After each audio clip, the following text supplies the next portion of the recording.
welcome back to my film and TV channel, and we have a comedy horror for you today. That was quite looking forward to this. A bit disappointed. It's okay, don't get me wrong, it's fine, it's not a total disaster, but I expected a little bit more from this. We're going to have a look at something called RENFIELD. Please, if you are new to the channel, push that subscribe button, push the bell notifications. It's great to have you on board.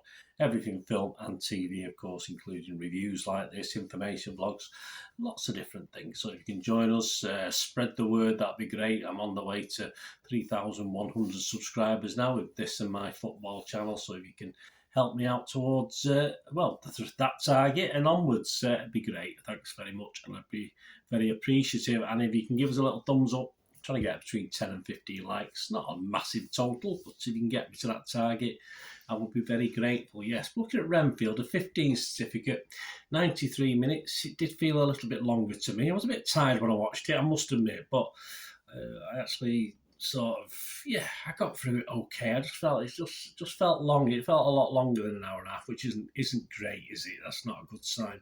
It's directed and produced by Chris Mackay and written by Ryan Ridley from a story by Robert Kirkman, who also served as a producer, of course inspired by the 1897 novel Dracula by Bram Stoker. I always meant to listen or read that. I've never have done. I keep saying that every time something Dracula-ish comes up with, but I'll have to get around to that one day. The public seemed to like it. I'm the public. I sort of liked it, but didn't go over the top on it. Internet Movie Database, 27,000 scores and reviews, 6.4 out of 10. That's fine, that's okay. Metacritic users, the other critic site we look at as well as Rotten Tomatoes, 6.6 out of 10 on Metacritic, their users. And Rotten Tomatoes audience, 79%. So all positive as far as the public's concerned. This, of course, stars Nicholas Hoult, Awkwafina, Ben Schwartz, Adrian Martinez, Shoret Aghdashloo, and of course in the star role, joint star role of Dracula, and he's always wanted to play this part, Nicolas Cage, and he does okay, he's fine. It was a budget of $65 million. Yeah, some nice special effects in this. I'm not going to quibble over that. And it was released on April the 14th in the USA and worldwide very soon after on April the 14th, 2023 by Universal Pictures. What's it about? Well, apart from RENFIELD, in this modern monster tale of Dracula's loyal servant, Mr. RENFIELD, the tortured aide to history's most narcissistic boss, is forced to procure his master's prey and do his every bidding, as he should do, no matter how debased. But now, after centuries of servitude, RENFIELD is ready to see if there's a life outside the shadow of the Prince of Darkness, if only he could figure out how to end his codependency. Well, just join a group, you'll find out. Tagline on this, sucks to be him. Yeah, I've heard better.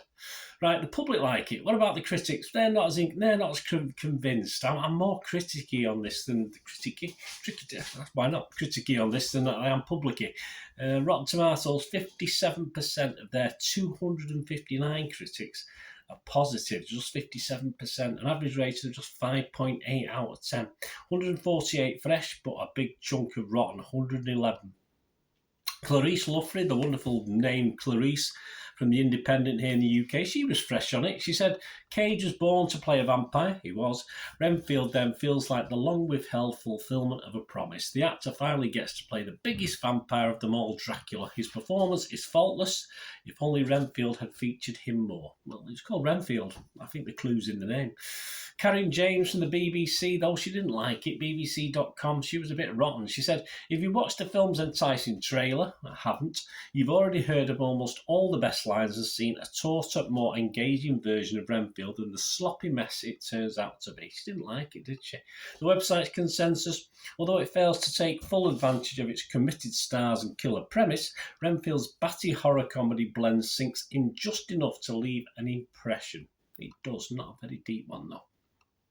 Metacritic, as I said, the other site we look at as well as Rotten Tomatoes, their average is 53 out of 100, so a little bit less. That's based on a few less critics, so just 49 critics, and it scored a measly 0. I won't embarrass him by saying who that was, up to 83 out of 100.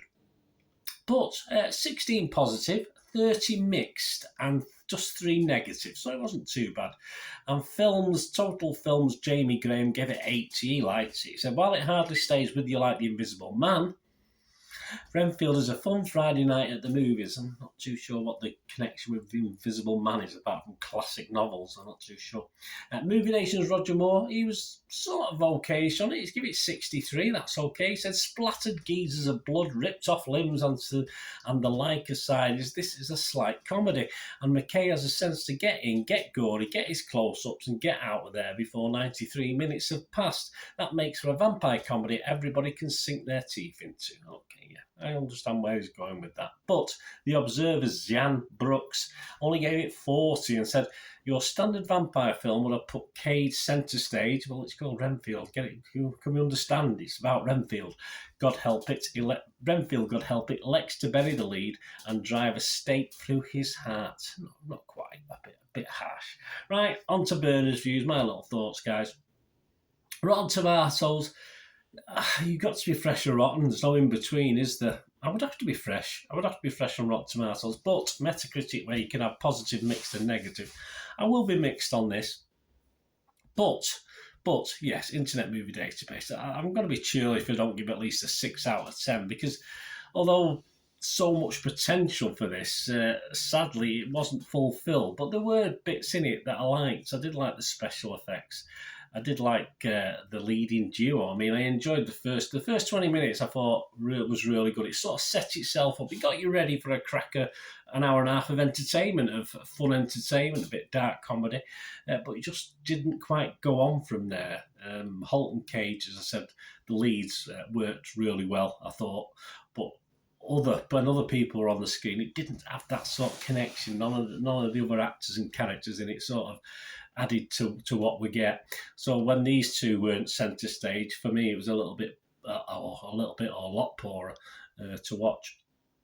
The story in itself wasn't bad. It's just the script putting it together didn't quite work for me. And the dark humour, as I said, apart from the first 20 minutes and odd snippets throughout, never really took hold consistently, which is a great shame. And for me, as I say, a bit of a waste of two leads and a bit of a waste of a good idea as well. This is what appealed to me. I like the basis of it, the plot, the idea of it. I just thought they've actually wasted just $65 million. Okay, not the biggest budget, but I say some of the special effects and action scenes were fine. No problem with it. I just felt it wasn't quite as good as it probably could have been with a tweaked script and a little bit more humorish, a bit more dark humour. I say it didn't always work for me, but as I said, I was a bit tired. Perhaps I've been a bit unfair, but I don't think so. I just felt a little bit let down after quite a good start. Let me know what you think, guys. Anyway, it'd be great to hear from you. Till we meet again, that's one thing, don't worry. Please stay safe, everyone. Watch them vampires. Don't make sure they don't come and get you. Stay safe, everybody. Bye for now.